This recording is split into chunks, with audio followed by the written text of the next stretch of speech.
Gregory Peck once said something that most people in Hollywood never admitted out loud, that after 50 years of making movies, he stopped caring about box office numbers.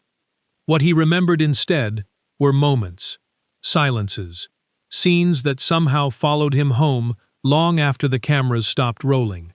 That kind of honesty is rare, and it tells you everything about why certain films he made still matter today. Peck spent more than half a century watching Hollywood reinvent itself. Enormous sets built and demolished, unknown faces becoming legends almost overnight, and films that everyone expected to last forever, quietly forgotten within a decade. He understood something most people don't want to admit. You never really know which stories will survive. For him, great filmmaking was never about spectacle. It was about feeling. It was about showing an audience something they already knew somewhere deep inside themselves. About courage, loneliness, love, or decency, but had never quite found the words to express. He chose 5 films that captured that idea perfectly. The first was The Gunfighter, a Western that had almost nothing to do with the usual Western fantasy.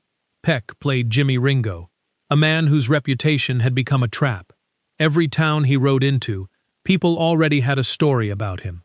Young men wanted to test him, others feared him, and Ringo himself just wanted out.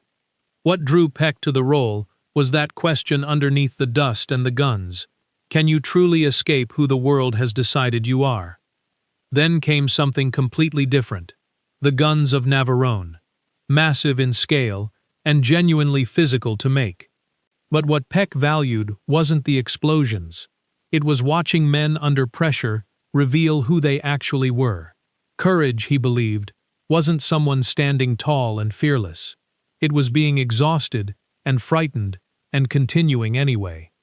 Roman Holiday followed, smaller, lighter, almost accidental in its beauty. Audrey Hepburn walked onto that Roman set as a relatively unknown actress and quietly took the entire film with her. Peck saw it happening in real time, and later said he knew immediately that audiences were going to leave the theater talking about her, not him. He was right. What made the film endure was its willingness to let love be something other than possession. Moby Dick came next, and Captain Ahab was a role that never quite let him go. Peck was candid about his own performance, sometimes critical of it. But the story itself kept growing more powerful as he aged. A man so consumed by obsession that he destroys everything around him while believing, completely, that he's right. That, Peck said, becomes more unsettling the older you get.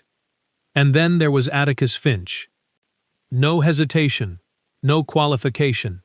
To Kill a Mockingbird was the one, not because it made him look heroic, he was clear about that, but because Atticus reminded him of the kind of man worth trying to become. Harper Lee visited the set during production and gave Peck her father's pocket watch. He kept it. He had it with him at the Academy Awards. Strangers would stop him on the street for decades, not to talk about movies, but to tell him about someone in their own life who had tried to do the right thing when it cost something. That's when a film stops belonging to the actor and starts belonging to everyone else.